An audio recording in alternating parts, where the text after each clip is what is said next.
Hello friends, ಇವತ್ತಿನ ಸಂಚಿಕೆಯಲ್ಲಿ ಏನಾಯಿತು ಅಂತ ನೋಡ್ಕೊಂಡು ಬರೋಣ ಬನ್ನಿ. JP ಭಾರ್ಗವಿ ಹತ್ರ ಕೇಸು ತಡ ಇಲ್ಲದೆ ಇರೋ ಬಾವಿ ಹಾಗಾಗಿದೆ. ನಾವೆಷ್ಟೇ ಪ್ರಯತ್ನ ಪಟ್ಟರೂ ನಮಗೆ ಇಲ್ಲಿ ಸಿಗೋದು ನ್ಯಾಯ ಅಲ್ಲ, ಬರೀ ಮೋಸ. ನೋಡು, ಈಗಾಗಲೇ ಮನೆಯವರು ನನ್ನಿಂದ ತುಂಬ ಕಷ್ಟಪಟ್ಟಿದ್ದಾರೆ. ಇನ್ನು ಸಾಕು, ನನ್ನಿಂದನೇ ಈ ಕಷ್ಟ ಎಲ್ಲ ಮುಗ್ದೋಗ್ಲಿ ಅಂತಾರೆ JP. ಅಲ್ಲ ಮಾವ, ನಿಮಗೇನು ತಪ್ಪು ಅಂತ ಭಾರ್ಗವಿ ಹೇಳುವಾಗ, ಬೇಡ, ಮತ್ತೆ ಬೇಲು ಎವಿಡೆನ್ಸು ಅಂತ ತಲೆ ಕೆಡಿಸ್ಕೊಳ್ಳೋದು ಬೇಡ. ನನ್ನನ್ನು ಮರ್ತ್ಬಿಡಿ, ನನ್ನ ಕತೆ ಇಲ್ಲಿಗೆ ಮುಗೀತು ಅಂತ ಈ ಕೇಸ್ ಬಿಟ್ಬಿಡು. ನೋಡು, ಮನೆಯವರನ್ನು ಚೆನ್ನಾಗಿ ನೋಡ್ಕೊ ಅಂತ JP ಹೋಗ್ತಾರೆ. ಮಾವ ನಿಂತ್ಕೊಳ್ಳಿ, ನನ್ನ ಮಾತು ಕೇಳಿ ಅಂತ ಭಾರ್ಗವಿ ಕೂಗ್ತಾಳೆ. ಆಗ ಆರ್ಕೆ ಬಂದು, ಹಲೋ, ಆಪ್ ಬಹುತ್ ಜಿದ್ದಿ ಹೋಜಿ ಸುತೆ ನಹಿ ಹೇ ಆಪ್. ಅವತ್ತು ಅಷ್ಟೆಲ್ಲ ಹೇಳಿದ್ದೀನಿ, ನನ್ನ ಮಾತನ್ನು ಲೆಕ್ಕಕ್ಕೆ ಇಲ್ಲದೆ ಕೋರ್ಟ್ಗೆ ಬಂದು ವಾದ ಮಾಡಿ ಬಕ್ರ ಆಗಿಬಿಟ್ಟಿಯಲ್ಲ ಅಂತಾರೆ.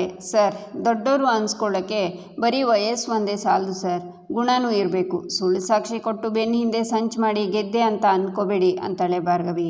ಇಷ್ಟೆಲ್ಲ ಆದರೂ ನಿನಗಿನ್ನೂ ಬುದ್ಧಿ ಬಂದಿಲ್ಲ. ರವೀಂದ್ರ JP ಇಬ್ಬರು ಇಲ್ಲದೆ ಹೋದರೂ ಅವರಿಬ್ಬರು ಧಿಮಾಕು ನಿನಗೆ ಚೆನ್ನಾಗಿ ಗೊತ್ತಿದೆ ಅಂತಾರೆ ಆರ್ಕೆ. ಹಾಂ, ಏಕ್ ಕಾಮ್ ಕರೋ ಭಾರ್ಗವಿ, ಆಪ್ ಐಸಾ ಹಿ ಬೋಲ್ತೆ ರಹೋ. ಆ JP ಜೈಲಿಂದ ಹೊರಗೆ ಬರದೇ ಇರೋ ಹಾಗೆ ನಾನು ನೋಡ್ಕೋತೀನಿ.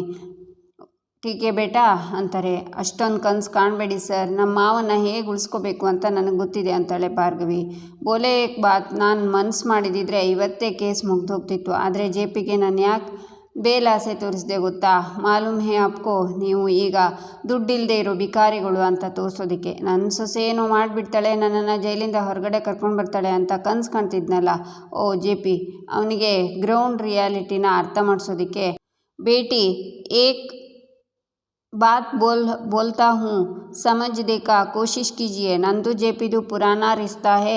ಈಗ ಒಂದೊಂದೇ ಚುಕ್ತಾ ಆಗ್ತಿದೆ. ಅವನು ನರಳೋದನ್ನು ನಾನು ನೋಡಬೇಕು. ಆಪ್ ಕುಚ್ ನಹಿ ಕರ್ ಸಕ್ತಾ. ಹಾಂ, JPಗೋಸ್ಕರ ಭಿಕ್ಷೆ ಬೇಡೋದಕ್ಕೆ ನನ್ನಿಂದನೇ ಮೊದಲನೇ ಕಾಣಿಕೆ ಅಂತ 2,000 ರೂಪಾಯಿನ ಮುಂದೆ ಹಿಡಿತಾರೆ ಆರ್ಕೆ. ಕೇಸ್ ಮುಗಿದು ಮಾವ ಆಚೆ ಬಂದು ಗಂಗಾ ಜೈಲಿಗೆ ಸೇರ್ತಾಳೆ. ನಿಮ್ಮ ಮೇಲೂ ಫ್ರಾಡ್ ಕೇಸ್ ಆಗುತ್ತೆ ಚಾನ್ಸಸ್ ಇದೆ. ಆವಾಗ ನೀವು ಡೆಲ್ಲಿಗೆ ವಾಪಸ್ ಹೋಗಬೇಕು ಅಲ್ವಾ ಸರ್? ಆವಾಗ ಟ್ರೈನ್ ಟಿಕೆಟ್ಗೆ ಬೇಕಾಗುತ್ತೆ, ನೀವೇ ಇಟ್ಕೊಳ್ಳಿ ಅಂತಾಳೆ ಭಾರ್ಗವಿ. ಆಲ್ ದಿ ಬೆಸ್ಟ್ ಬೇಟಿ ಅಂತ ಆರ್ಕೆ ಹೋಗ್ತಾರೆ. ಈಚೆ JP ಪೊಲೀಸರ ಜೊತೆ ಬರ್ತಾ ಇರುವಾಗ ಎದುರುಗಡೆ ಅರ್ಜುನ್ ಬರ್ತಾನೆ. ಹುಷಾರಾಗಿದೆಯಾ ತಾನೆ? ನಿಂಗೇನೂ ಆಗಿಲ್ಲ ತಾನೆ? ಕಣ್ಣಾರೆ ನೋಡಿದ ಮೇಲೆ ಸಮಾಧಾನ ಆಗಿದ್ದು ಅಂತಾರೆ JP. ಆದರೆ ನಿಮ್ಮನ್ನು ಈ ಸ್ಥಿತಿಲಿ ನೋಡೋದಕ್ಕೆ ನನಗೆ ಹಿಂಸೆ ಆಗ್ತಿದೆ ಡ್ಯಾಡ್. ನಿನ್ನೆ ನೀವು ಫೋನಲ್ಲಿ ಮಾತಾಡಿದ್ದನ್ನು ಕೇಳಿ ನನ್ನ ಜೀವನೇ ಹೋದ ಹಾಗಾಗ್ತಿತ್ತು. ಇವತ್ತಾದರೂ ನೀವು ಆಚೆ ಬರ್ತೀರಾ, ನಿಮಗೆ ಬೇಲ್ ಸಿಗುತ್ತೆ ಅಂತ ಅಂದ್ಕೊಂಡಿದ್ದೆ. ಆದರೆ ನೀವು ಜೈಲಲ್ಲೇ ಇರೋ ಹಾಗಾಯ್ತಲ್ಲ dad. I am sorry dad ಅಂತಾನೆ ಅರ್ಜುನ್. ಅರೆ ನೀನ್ಯಾಕೆ ವರಿ ಮಾಡ್ಕೊಳ್ಳೋಕೆ ಹೋಗ್ತಿದ್ಯಾ? ಅದರಲ್ಲಿ ನಿಂದೇನೂ ತಪ್ಪಿಲ್ಲ. ಇದು ಒಂಥರ ಚಕ್ರವ್ಯೂಹ ಇದ್ದ ಹಾಗೆ. ಒಂದು ಸರ್ತಿ ಒಳಗಡೆ ಹೋದ್ಮೇಲೆ ಹೊರಗೆ ಬರೋಕ್ಕಾಗಲ್ಲ. ಅದು ಸರಿ, ನಿನ್ನೆ ನಾನು ಅಷ್ಟು ಸಲ ಹೇಳಿದ ಮೇಲೂ ಭಾರ್ಗವಿನ ಯಾಕೆ ಕೋರ್ಟಿಗೆ ಕಳಿಸಿದೆ ಅಂತಾರೆ JP. ಅಲ್ಲ ಡ್ಯಾಡ್, ನಿಮ್ಮನ್ನು ಈ ಸ್ಥಿತಿಲಿ ಬಿಟ್ಟು ನಾವು ಹೇಗೆ ಚೆನ್ನಾಗಿರೋಕ್ಕೆ ಆಗುತ್ತೆ ಹೇಳಿ? ನಿಮ್ಮನ್ನು ಆಚೆ ಕರ್ಕೊಂಡು ಬರುವುದಷ್ಟೇ ನನ್ನ ಗುರಿ. ಅದಕ್ಕೆ ಅವರನ್ನು ತಡಿಲಿಲ್ಲ. ನೀವು ಜೈಲಲ್ಲೇ ಇದ್ದರೆ ಜೀವಕ್ಕೆ ಏನಾದರೂ ತೊಂದರೆ ಆಗುತ್ತೆ ಅಂತ ಭಯ ಆಗ್ತಿದೆ ಡ್ಯಾಡ್ ಅಂತಾನೆ ಅರ್ಜುನ್. ಯಾಕೋ, ನಾನು ಸುಸೈಡ್ ಮಾಡ್ಕೋತೀನಿ ಅಂತ ಭಯ ಆಯಿತಾ? ಡೋಂಟ್ ವರಿ, ಈ JP ಪಾಟೀಲ್ ಯಾವತ್ತೂ ಅಂಥ ಕೆಲಸ ಮಾಡ್ಕೊಳ್ಳಲ್ಲ. ಆದರೆ ಬೇರೆಯವರಿಂದ ನನ್ನ ಪ್ರಾಣ ಹೋದರೆ ನೀನು ದುಃಖ ಪಡಬಾರ್ದು ಅಂತಾರೆ JP. ಈಚೆ ಭಾರ್ಗವಿ ನಿಂತಿರುವಾಗ ಗಂಗಾ ಬಂದು ಚಿಟಿಕೆ ಹೊಡಿತಾಳೆ. ಭಾರ್ಗವಿ ತಿರುಗುತ್ತಾಳೆ. JPನೇ ನಾನೇ ಗಂಗಾ, ನಾನೇ ತಪ್ಪು ಮಾಡಿರೋದು ಅಂತ ಒಪ್ಕೊಂಡ ಮೇಲೂ ನೀನು ಯಾಕೆ ಒಪ್ಕೋತಿಲ್ಲ? ತೂತ್ ಮಡಿಕೆಲಿ ನೀರು ಹಿಡಿಯೋ ನಿನ್ನ ಸಾಹಸ ನೋಡಿದರೆ ಅಯ್ಯೋ ಪಾಪ ಅನಿಸುತ್ತೆ ಕಣೆ ಅಂತಾಳೆ ಗಂಗಾ. ಇವತ್ತೇನೋ ನಿನ್ನ ಅದೃಷ್ಟ ಚೆನ್ನಾಗಿತ್ತು, ತಪ್ಪಿಸ್ಕೊಂಡಿದ್ಯಾ. ಆದರೆ ಮತ್ತೆ ಹಾಗಾಗುತ್ತೆ ಅಂತ ಅಂದ್ಕೊಳ್ಳೋಕ್ಕೆ ಹೋಗಬೇಡ. ಪ್ರತಿ ಸಲ ಹೀಗೆ ತಪ್ಪಿಸ್ಕೊಳ್ಳೋಕ್ಕೆ ಆಗಲ್ಲ. ಕಾಲ ಎಲ್ಲರ ಕಾಲನ್ನು ಎಳೆಯುತ್ತೆ ಅನ್ನೋದು ನೆನಪಿರಲಿ ಅಂತಾಳೆ ಭಾರ್ಗವಿ. ಅದು ನಿಮ್ಮಂಥ ಸಾಮಾನ್ಯ ಜನರಿಗೆ, ಈ ಗಂಗಾಗೆ ಅಲ್ಲ. ಈ ತರಹ 100 ಹಿಯರಿಂಗ್ಸ್ ನಡೆದರೂ ಕೊನೆಗೆ ಗೆಲ್ಲೋದು ನಾನೇ ಅಂತಾಳೆ ಗಂಗಾ. ಇಷ್ಟೊಂದು ಓವರ್ ಕಾನ್ಫಿಡೆಂಟ್ ಒಳ್ಳೇದಲ್ಲ ಗಂಗಾ. ನೋಡು, ನಮ್ಮಪ್ಪ ಯಾವಾಗ ನಿನ್ನ ಮೇಲೆ ನೀನೇ ಗಂಗಾ ಅಂತ ಅನುಮಾನ ಪಟ್ಟರು ಅವತ್ತೇ ನಿನ್ನ ಅರಗಿನ ಅರಮನೆ ಕರಗೋಕ್ಕೆ ಶುರುವಾಯಿತು. ಅವ್ರು ಶುರು ಮಾಡಿದ ಕೇಸನ್ನು ನಾನು ಪೂರ್ತಿ ಮಾಡ್ತೀನಿ. ಇವತ್ತಲ್ಲ ನಾಳೆ ನೀನು ಜೈಲು ಸೇರೋದು ಗ್ಯಾರಂಟಿ ಅಂತಾಳೆ ಭಾರ್ಗವಿ. ಈ ಗಂಗಾ ಯಾವತ್ತೋ ಗೆದ್ದಾಯಿತು ಕಣೆ. ನನ್ನ ಗೆಲುವು ಈ ಕೋರ್ಟಿಂದ ಶುರುವಾಗಲಿಲ್ಲ, ನಿಮ್ಮ ಅಪ್ಪ ರವೀಂದ್ರ ಸಾವಿಂದ ಶುರುವಾಯಿತು. ಅಪ್ಪ ಅಂತ ಯಾವಾಗಲೂ ಮಾತಾಡ್ತೀಯಲ್ಲ, ನಿನಗೊಂದು ಸತ್ಯ ಹೇಳ್ತೀನಿ ಕೇಳು. ನಿಮ್ಮ ಅಪ್ಪ ಸತ್ತಿದ್ದೇನೋ ಆಕ್ಸಿಡೆಂಟಿಂದ, ಆದರೆ ಅದಾಗೇ ಆಗಿದ್ದಲ್ಲ, ಈ ಗಂಗಾ ಮಾಡಿಸಿದ್ದು ಅಂತಾಳೆ ಗಂಗಾ. ಆಗ ಭಾರ್ಗವಿ ಕೈನಲ್ಲಿರೋ ಫೈಲ್ಸ್ ಎಲ್ಲ ಕೆಳಗೆ ಬೀಳುತ್ತೆ. ಶಾಕ್ನಿಂದ ನೋಡ್ತಾಳೆ ಭಾರ್ಗವಿ. ಏನೋ ಪಾಪದವನು ಅಂತ ಸುಮ್ಮನೆ ಇದ್ದೆ, ನನ್ನ ವಿರುದ್ಧನೇ ತಿರುಗಿಬಿದ್ದ. ಕೊನೆಗೆ ಗಾಡಿ ಕೆಳಗೆ ಲಿಂಬೆ ಹಣ್ಣು ಥರ ಸಿಕ್ಕಾಕೊಂಡು ಪ್ರಾಣ ಬಿಟ್ಟ. ಅವನಿಗೆ ನನ್ನ ಮೇಲೆ ಬಂದಿದ್ದು ಡೌಟು ಅಲ್ಲ ಕಂದ. ಅವನು ಆಗಲೇ ಗಂಗನ ಕಂಡು ಹಿಡ್ದಿದ್ದ. ಗಂಗಾ ನಾನೇ ಅಂತ ಗೊತ್ತಾಗುತ್ತೆ ಅನ್ನುವಾಗ ಅವನ ಮೇಲೆ ಕಳಿಸ್ಬಿಟ್ಟೆ ಅಂತಾಳೆ ಗಂಗಾ. ಈಚೆ ಅರ್ಜುನ್, ಡ್ಯಾಡ್ ಪ್ಲೀಸ್ ಹೀಗೆಲ್ಲ ಮಾತಾಡಬೇಡಿ, ನಿಮ್ಮನ್ನು ಬಿಟ್ಟು ಬದುಕೋ ಶಕ್ತಿ ನನಗಿಲ್ಲ ಡ್ಯಾಡ್ ಅಂತಾನೆ ಅರ್ಜುನ್. ಕೆಲವೊಂದು ಪರಿಸ್ಥಿತಿ ಬಂದಾಗಲೇ ನಮ್ಮ ನಿಜವಾದ ಶಕ್ತಿ ಏನು ಅಂತ ನಮಗೆ ಗೊತ್ತಾಗೋದು ಅರ್ಜುನ್. ಹುಟ್ಟು ಸಾವು ಯಾರನ್ನೂ ಕೇಳ್ಕೊಂಡು ಬರೋದಿಲ್ಲ ಅರ್ಜುನ್. ಆದರೆ ನನ್ನ ಸಾವಿಂದ ನನ್ನ ಫ್ಯಾಮಿಲಿ ಚೆನ್ನಾಗಿರುತ್ತೆ ಅಂತಂದರೆ ನಾನು ಸಾಯೋದೇ ಒಳ್ಳೆಯದು. ನೋಡು, ನೀನಾಗಲಿ ಭಾರ್ಗವಿ ಆಗಲಿ ಕೇಸ್ ಬಗ್ಗೆ ಯೋಚನೆ ಮಾಡೋದನ್ನು ಬಿಟ್ಟು ಫ್ಯಾಮಿಲಿ ಬಗ್ಗೆ ಯೋಚನೆ ಮಾಡೋಕ್ಕೆ ಶುರು ಮಾಡಿ. ಪ್ಲೀಸ್ ನನ್ನ ಮಾತು ಕೇಳಿ ಅಂತಾರೆ JP. ಆಗ ಬನ್ನಿ ಸರ್, ಟೈಮ್ ಆಯಿತು ಬನ್ನಿ ಅಂತ ಇನ್ಸ್ಪೆಕ್ಟರ್ ಕರೀತಾರೆ. ಅರ್ಜುನ್, ನಿನ್ನ ಮೇಲೆ ನೀನು ನನ್ನ ಸ್ಥಾನನ ತಗೋಬೇಕು, ಮನೆಯವರನ್ನೆಲ್ಲ ಚೆನ್ನಾಗಿ ನೋಡ್ಕೊ ಅಂತ JP ಹೋಗ್ತಾರೆ. ಈಚೆ ಗಂಗಾ, ಶಾಕ್ ಆಯಿತಾ? ಅದಕ್ಕೆ ಹೇಳೋದು, ನೀರಿಗೆ ಇಳಿಯೋದಕ್ಕೂ ಮುಂಚೆ ಅದರ ಆಳ ಎಷ್ಟಿದೆ ಅಂತ ತಿಳ್ಕೊಬೇಕು ಚಿನ್ನ. ಅದನ್ನು ಬಿಟ್ಟು ಇಳಿದ ಮೇಲೆ ತಳ ಹುಡ್ಕೋದು ಅಲ್ಲ ಕಣೆ. ಈ ಗಂಗನ ವಿಷಯಕ್ಕೆ ಬಂದರೆ ರವೀಂದ್ರ ಆದರೂ ಸರಿ, JP ಆದರೂ ಸರಿ, ಚೌಕಾಶಿ ಮಾಡದೆ ಡೈರೆಕ್ಟಾಗಿ ದೇವ್ರ ಹತ್ರ ಕಳಿಸ್ಬಿಡ್ತೀನಿ ಅಂತಾರೆ ಗಂಗಾ. ಗಂಗಾ ಅಂತ ಕೂಗ್ತಾ, ನೀನು ಕಿತ್ಕೊಂಡಿದ್ದು ಬರೀ ಒಬ್ಬ ಲಾಯರ್ ಅಪ್ಪನಲ್ಲ ಕಣೆ, ನನ್ನ ಪ್ರಪಂಚನ. ನಮ್ಮ ಅಪ್ಪಂಗೆ ಒಂದು ಸಣ್ಣ ತೊಂದರೆ ಆಗುತ್ತೆ ಅನ್ನುವಾಗಲೇ ನನಗೆ ಸಹಿಸ್ಕೊಳ್ಳೋಕ್ಕೆ ಆಗ್ತಿರಲಿಲ್ಲ. ಅಂಥದ್ರಲ್ಲಿ ಅವರನ್ನು ಕೊಂದೆ ಅಂತ ಹೇಳ್ತಿದ್ಯಲ್ಲ, ಎಷ್ಟು ಧೈರ್ಯ ನಿನಗೆ? ನನ್ನ ಅಪ್ಪಂಗೆ ಅವಮಾನ ಮಾಡಿದ್ರು ಅನ್ನೋ ಒಂದೇ ಒಂದು ಕಾರಣಕ್ಕೆ ನಮ್ಮ ಮಾವನ್ನ ಬಿಡದೆ ಅವರಿಗೆ ಶಿಕ್ಷೆ ಕೊಡಿಸ್ದವಳು ನಾನು. ಅಂಥದ್ರಲ್ಲಿ ಕಚಡ ಕಿತ್ತೋಗಿರೋ ಕ್ರಿಮಿನಲ್ ನೀನು. ನಿನ್ನನ್ನು ಸುಮ್ಮನೆ ಬಿಡ್ತೀನಿ ಅಂದ್ಕೊಂಡಿದ್ದೇನೆ. ನಮ್ಮ ಅಪ್ಪನ ಕಿತ್ಕೊಂಡೆ ಅಲ್ವಾ? ನಮ್ಮ ಅಪ್ಪನ ಯಾವತ್ತು ಕಿತ್ಕೊಂಡೆ ಆವತ್ತೇ ನಿನ್ನ ಅವನತಿ ಶುರುವಾಗಿದೆ. ಇದೇ ಜಾಗದಲ್ಲಿ ನಿನ್ನ ಹೂತು ಹಾಕಬೇಕು ಅನ್ನುವಷ್ಟು ಕೋಪ ಬರ್ತಿದೆ. ಆದರೆ ನಮ್ಮ ಅಪ್ಪ ಕಾನೂನನ್ನು ಪಾಲಿಸಬೇಕು ಅಂತ ಹೇಳಿಕೊಟ್ಟಿದ್ದಾರೆ. ಅದೊಂದೇ ಕಾರಣಕ್ಕೆ ನಿನ್ನನ್ನು ಸುಮ್ಮನೆ ಬಿಡ್ತಿದ್ದೀನಿ.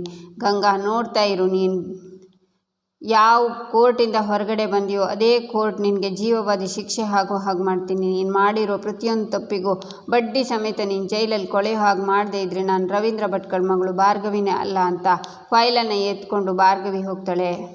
ಈಚೆ ಅರ್ಜುನ್ ರೂಮಲ್ಲಿ ಟೆನ್ಷನಲ್ಲಿರುವಾಗ ಭಾರ್ಗವಿ ಓಡಿ ಬಂದು, ಪಾರ್ಥ, ನಾನು ನಿಮ್ಗೊಂದು ಮುಖ್ಯವಾದ ವಿಚಾರ ಮಾತಾಡಬೇಕು ಅಂತಾಳೆ. ನಿಮ್ಮ ಬಣ್ಣದ ಮಾತು ಕೇಳೋ ಪೇಷನ್ಸ್ ಇಲ್ಲ ಭಾರ್ಗವಿ. ಡ್ಯಾಡನ್ನು ಬಿಡಿಸ್ಕೊಂಡು ಬರ್ತೀರಾ ಅಂತ ನಂಬ್ಕೊಂಡು ಕೂತಿದ್ನಲ್ಲ, ನಂದೇ ತಪ್ಪು ಬಿಡಿ ಅಂತಾನೆ ಅರ್ಜುನ್. ಪಾರ್ಥ, ನಾನು ಅದೇ ಪ್ರಯತ್ನದಲ್ಲಿದ್ದೀನಿ. ದಯವಿಟ್ಟು ನನ್ನ ಮಾತನ್ನು ಕೇಳಿ. ನನಗೆ ಯಾರ ಹತ್ರ ಹೇಳ್ಕೋಬೇಕು ಅಂತಲೇ ಗೊತ್ತಾಗ್ತಿಲ್ಲ ಪಾರ್ಥ. ಪ್ಲೀಸ್ ನನ್ನ ಮಾತು ಕೇಳಿ ಅಂತಾಳೆ ಭಾರ್ಗವಿ. ಸರಿ, ಅದೇನು ಅಂತ ಹೇಳಿ ಅಂತಾನೆ ಅರ್ಜುನ್. ನಮ್ಮ ಅಪ್ಪ ಸತ್ತಿದ್ದು ಆಕ್ಸಿಡೆಂಟಿಂದಲ್ಲ, ಅದೊಂದು ಕೊಲೆ ಅಂತಾಳೆ ಭಾರ್ಗವಿ. ಈಚೆ ಬೃಂದ ಒಂದು ಪಾರ್ಸೆಲ್ನ ಓಪನ್ ಮಾಡಿ ನೋಡಿದಾಗ ಅದು ರವೀಂದ್ರ ಫೋಟೋ ಆಗಿರುತ್ತೆ. ಈಚೆ ಅರ್ಜುನ್, ಅರ್ಥ ಆಯ್ತು, ಆ ಕೊಲೆನ ನನ್ನ ಡ್ಯಾಡೇ ಮಾಡಿದ್ದು ಅಂತಿದ್ರಲ್ಲ, ಅದಕ್ಕೆ ನೀವು ಅವರನ್ನು ಕಾಪಾಡ್ತಿಲ್ಲ ಅಷ್ಟೇ ತಾನೇ ಅಂತಾನೆ ಅರ್ಜುನ್. ಅಲ್ಲ ಪಾರ್ಥ ಅಂತ ಭಾರ್ಗವಿ ಹೇಳುವಾಗ ಈಚೆ ಬೃಂದ ರವೀಂದ್ರ ಅವ್ರ ಫೋಟೋನ ಕೆಳಗೆ ಬಿಸಾಕಿ ಹೊಡಿತಾಳೆ. ಆಗ ಭಾರ್ಗವಿ ಓಡಿ ಬಂದು ಅಪ್ಪನ ಫೋಟೋನ ನೋಡಿ ಅದನ್ನು ಎತ್ಕೊಂಡು ನೋಡ್ತಾಳೆ. ಅರ್ಜುನ್ ಕೂಡ ಬರ್ತಾನೆ. ಆಗ ಬೃಂದ, ಪಾರ್ಸೆಲ್ ಬಂದಿತ್ತಲ್ಲ ಏನು ಅಂತ ನೋಡ್ತಿದ್ದೆ, ಕೈ ಜಾರಿ ಬಿದ್ದೋಯ್ತು ಕಣೆ ಭಾರ್ಗವಿ ಅಂತಾಳೆ. ಅದೆಷ್ಟು ಸುಲಭವಾಗಿ ಹೇಳ್ತೀಯ ಬೃಂದ? ಅಪ್ಪನ ಫೋಟೋ ಕಣೆ ಇದು, ನೋಡ್ಕೊಂಡು ತೆಗಿಬೇಕು ತಾನೆ ಅಂತಾಳೆ ಭಾರ್ಗವಿ. ಕೇಸು ಅಂತ ಇವಳು ಅಪ್ಪನ್ನೇ ಸಾಯಿಸಿದ್ಲು ನನಗೆ ಹೇಳೋಕೆ ಬರ್ತಾಳೆ. ತೇಟ್ ಅವ್ರ ಥರನೇ ಅರ್ಥ ಇಲ್ದಿರೋ ವಾದ ಅಂತಾಳೆ ಬೃಂದ. ಅಪ್ಪನ ಬಗ್ಗೆ ಮಾತಾಡಬೇಡ ಅಂತಾಳೆ ಭಾರ್ಗವಿ. ಮಾತಾಡ್ತೀನಿ ಕಣೆ, ಇಷ್ಟು ದಿನ ಓಡಿದೇ ಇರೋ ಫೋಟೋ ಇವತ್ತೇ ಯಾಕೆ ಓಡೀತು ಹೇಳು? ನಿನಗೆ ಈ ಕೇಸ್ ನಡೆಸೋ ಯೋಗ್ಯತೆ ಇಲ್ಲ ಅಂತ ಅಪ್ಪನೇ ಸಿಗ್ನಲ್ ಕೊಡ್ತಿದ್ದಾರೆ. ಇದನ್ನೆಲ್ಲ ನೋಡೋದಕ್ಕಿಂತ ಅಪ್ಪ ಹೋಗಿದ್ದೆ ಒಳ್ಳೆಯದಾಯಿತು ಅಂತಾಳೆ ಬೃಂದ. ಆಗ ಭಾರ್ಗವಿ ಬೃಂದ ಅಂತ ಹೊಡೆಯೋಕ್ಕೆ ಕೈ ಎತ್ತುತ್ತಾಳೆ.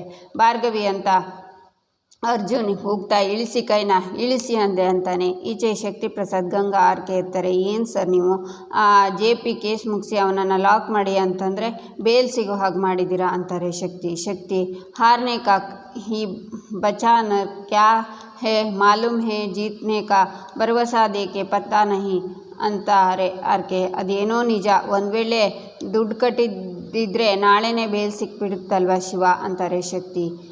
ಕಿರಕ್ಕೆ ಬೇಲ್ ಕಟ್ಟೋದಕ್ಕೆ ಪೈಸೆ ಕಿದರ್ ಹೇ, ಹೀಗಾಗುತ್ತೆ ಅಂತ ಆಂಟಿಸಿಪೇಟ್ ಮಾಡಿನೇ ಅವ್ರ ಅಕೌಂಟ್ನ ಫ್ರೀಸ್ ಮಾಡಿದ್ದು ಅಂತಾರೆ ಆರ್ಕೆ. ನಿಮ್ಮನ್ನು ರಾಕ್ಷಸ ಅಂತ ಸುಮ್ಮನೆ ಅಂದಿಲ್ಲ, ಮುಗಿದೇ ಇರೋ ಕಷ್ಟ ಕೊಟ್ಟು JP ರಕ್ತ ಹೀರ್ತಿದ್ದೀರಾ ಅಂತಾರೆ ಶಕ್ತಿ. ಈ 420 ಐಡಿಯಾಗಳೆಲ್ಲ ಇಂಥ ಸಮಯದಲ್ಲಿ ತಾನೇ ಫ್ಲ್ಯಾಶ್ ಆಗೋದು ಅಂತಾರೆ ಆರ್ಕೆ. ನೋಡಿದ್ದೆ ಗಂಗಾ, ನೀನು ಮಚ್ಚಲ್ಲಿ ಮುಗಿಸೋಕೆ ಹೋಗಿದ್ದನ್ನು ಇವ್ರು ಬರೀ ಸೂಜಿಲಿ ಮುಗಿಸ್ತಾರೆ ಅಂತಾರೆ ಶಕ್ತಿ. ಇಷ್ಟೊಂದು ಖುಷಿ ಪಡಬೇಡಿ, ಆ ಭಾರ್ಗವಿ ಇನ್ನೂ ಕೇಸ್ ಬಿಟ್ಟಿಲ್ಲ, ಹೋರಾಡೋ ಛಲನೂ ಕಳ್ಕೊಂಡಿಲ್ಲ ಅಂತಾಳೆ ಗಂಗಾ. ಅದೇನೋ ಒಂದು ಕಹಾವತ್ತಿದೆ, ಹರಿಯೋ ನೀರಲ್ಲಿ ಹುಣಸೆ ಹಣ್ಣು ತೊಳೆದ್ರು ಅಂತ. ಹಾಗೆ ಭಾರ್ಗವಿ ಎಷ್ಟೇ ಸಲ ಕೋರ್ಟಿಗೆ ಬರಲಿ, ಯಾವುದೇ ರೀತಿ ವಾದ ಮಾಡಲಿ, ಕೇಸ್ ಮಾತ್ರ ಗೆಲ್ಲೋಕ್ಕಾಗಲ್ಲ. ಓ ನಹಿ ಜೀತೇಗ ಅಂತಾರೆ ಆರ್ಕೆ. ನಾನು ಹಾಗೆ ಅಂದ್ಕೊಂಡಿದ್ದೆ, ಆದರೆ ಇವಳು ಎಲ್ಲರ ಥರ ಅಲ್ಲ. ಏನೋ ಭಯಪಡಿಸೋಕೆ ಅಂತ ರವೀಂದ್ರನ ಕೊಲೆ ವಿಷಯ ಹೇಳಿದೆ, ಆದರೆ ಅವಳು ಬೆಂಕಿಯಾಗಿ ತಿರುಗಿಬಿದ್ಲು.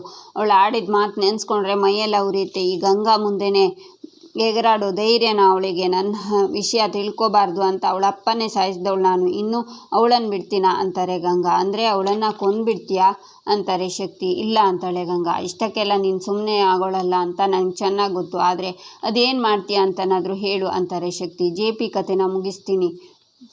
ಕೋಪದ ಬೆಂಕಿ ಜ್ವಾಲಾಮುಖಿಯಾಗಿ ನಮ್ಮನ್ನು ಸುಡು ಮೊದಲು JPನೇ ಹೋಗ್ಬಿಟ್ರೆ ಅವಳಲ್ಲಿರೋ ಛಲ ಸಾಯುತ್ತೆ, ಅವಳು ಹೋರಾಟಕ್ಕೆ ಒಂದು ಅರ್ಥನೇ ಇಲ್ದಂಗಾಗುತ್ತೆ ಅಂತಾಳೆ ಗಂಗಾ. ಗಂಗಾಜಿ, ಈ ಕೇಸನ್ನು ನಾವು 100% ಗೆಲ್ತೀವಿ. ಹಾಲ್ ತುಮೇ ಯೇ ಸಬ್ ಕ್ಯೂಂ ಚೋಡ್ ದೀಜಿಯೇ ಅಂತಾರೆ ಆರ್ಕೆ. ನಿಮ್ದೇನೇ ಇದ್ರೂ ಕೋರ್ಟಲ್ಲಿ ನೋಡ್ಕೊಳ್ಳಿ, ಹೊರಗಡೆ ಅವಳನ್ನು ಹೇಗೆ ದಂಡ ಮಾಡಬೇಕು ಅಂತ ಈ ಗಂಗಾಗೆ ಚೆನ್ನಾಗಿ ಗೊತ್ತು ಅಂತಾಳೆ ಗಂಗಾ. ಈಚೆ ಬೃಂದ ಇದ್ದಿದ್ದನ್ನು ಇದ್ದ ಹಾಗೆ ಹೇಳೋಕೆ ಹೋದರೆ ನನ್ನ ಮೇಲೆ ಕೈ ಮಾಡೋಕ್ಕೆ ಬರ್ತೀಯಾ? ನೀನೇ ಪ್ಲ್ಯಾನ್ ಮಾಡಿ ಅಕೌಂಟಲ್ಲಿ ಇದ್ದಿದ್ದು ದುಡ್ಡನ್ನೆಲ್ಲ ಕಿತ್ಕೊಂಡೆ, ಇವತ್ತು ಜ್ಯುವೆಲರ್ಸ್ನ ಸೀಸ್ ಮಾಡಿಸಿದೆ. ನಿಜ ಹೇಳು ಭಾರ್ಗವಿ, ನೀನು ಮಾವನ ಪರನ ಅಥವಾ ಗಾಯತ್ರಿ ಪರನ ಅಂತಾಳೆ ಬೃಂದ. ನಾನೇನು ಅಂತ ಮಾವನಿಗೆ ಗೊತ್ತು, ನೀನು ಹಾಕೋ ಅಪವಾದಕ್ಕೆಲ್ಲ ಹೆದರೋಳು ಅಲ್ಲ ನಾನು. ಅದೇನಾದರೂ ಊರೇ ತಿರುಗಿಬಿದ್ರು ಮಾವನ ಉಳಿಸ್ಕೊಳ್ಳೋದು ಹೇಗೆ ಅಂತ ನನಗೆ ಗೊತ್ತು ಅಂತಾಳೆ ಭಾರ್ಗವಿ. ಹೌದಾ, ಮಾವಂಗೆ ಬೇಲ್ ಸಿಗೋಕೆ ನಾಳೆ ಸಂಜೆ ಒಳಗೆ 20 ಲಕ್ಷ ಬೇಕು. ನಾಳೆ ಸಂಜೆ ಒಳಗೆ ಹೇಗೆ ಅರೇಂಜ್ ಮಾಡ್ತೀಯಾ? ಈಗ ನಾವೇನು ಮಾಡೋಕ್ಕಾಗದೇ ಇರೋ ಕ್ರಿಟಿಕಲ್ ಸಿಚುವೇಶನಲ್ಲಿ ತಂದು ನಿಲ್ಲಿಸಿದ್ಯಲ್ಲ, ಇದರಲ್ಲೇ ಗೊತ್ತಾಗ್ತಿದೆ ನೀನು ಯಾರ ಪರ ಇದೆಯಾ ಅಂತ ಅಂತಾಳೆ ಬೃಂದ. ಅರ್ಜುನ್ ಅಲ್ಲಿಂದ ಹೋಗ್ತಾನೆ. ಬೃಂದನು ಚಿಟಿಕೆ ಹೊಡೆದು ಅಲ್ಲಿಂದ ಹೋಗ್ತಾಳೆ. ಭಾರ್ಗವಿ ಅಪ್ಪನ ಫೋಟೋನ ತಬ್ಕೋತಾಳೆ.